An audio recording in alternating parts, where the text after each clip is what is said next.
Erdogan a menacé d'envoyer des millions de réfugiés syriens en Europe si l'Europe critique encore l'opération militaire qu'il mène en Syrie, au-delà du fait d'utiliser le sort de millions de réfugiés syriens qui parfois ont fui aussi les atrocités d'un pays.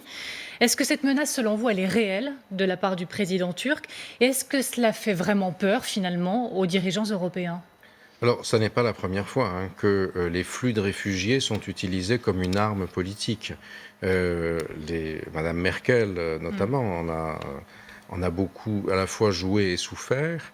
La France a été relativement épargnée par l'arrivée des flux de réfugiés, mais il est clair que dès que des réfugiés arrivent en nombre, ou qu'on craint que des réfugiés arrivent en nombre, ça se traduit par un bouleversement politique dans les pays de réception. Mais vous pensez que ça a joué sur la manière dont les diplomates européens ont géré la situation jusqu'à maintenant, par peur de cette Ils y menace? font très attention, évidemment, même si après, une chose est de menacer, l'autre est d'organiser les flux.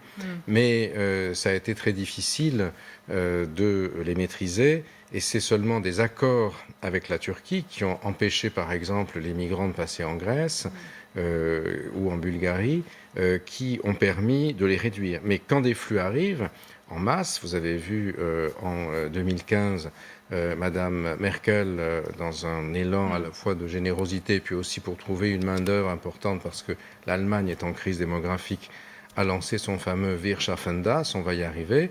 L'un des résultats, ça a été la montée en puissance très importante de l'Alternative für Deutschland, qui est l'équivalent un peu d'un rassemblement national un peu plus extrémiste en Allemagne.